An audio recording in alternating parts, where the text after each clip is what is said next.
Yeah, we started because we just wanted to try and bring a different type of music store and different types of music to Salt Lake. I love Randy's records, I love Ranch, I love Grey Whale, but we got to the point where we were like special ordering a lot of records that my wife and I were finding, and it just became kind of a pain, and we knew other people that were doing the same, and it just like, we knew that there was a little bit of a market here and thought that we'd test it out and see like if it was enough to sustain a store. So.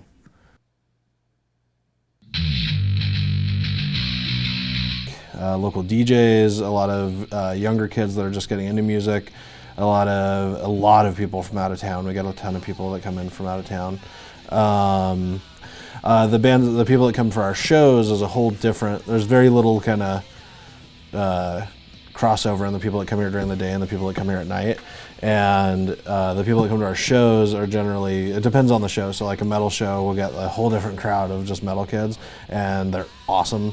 And for electronic shows, we'll get a whole different crowd of people that just sort of like want to come and talk about synths and stuff like that I know nothing about.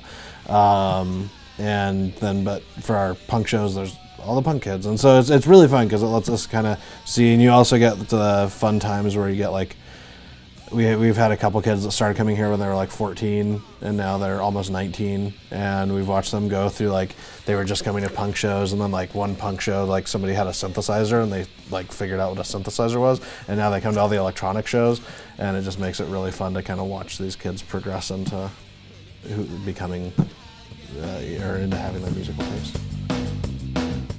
I would love to see a little bit more cross-pollination. I think that, and that's always been like the point of Bandemonium. So Bandemonium is a event we do at Christmas weekend and 4th of July weekend. It's always the most inconvenient times.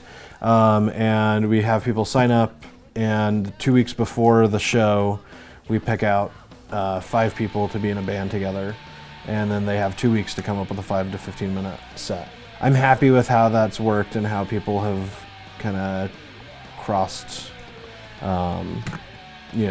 crossed paths, and it's led to some interesting like booking where we'll have shows like Brain Bags, for instance. Like they will play shows with like Sympathy Pain now, and that is not something that off the top of your head would think would match, but they get along and they work together, and it made sense.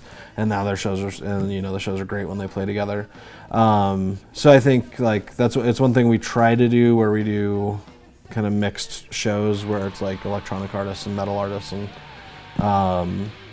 but it's something that I wish we could kind of see a little bit more in like the fan bases, where the punk kids came to more electronic shows, and the electronic kids came to more metal shows and that type of stuff. So, otherwise, we won't get any more great Limp Bizkit type bands, and that's the real point of the story.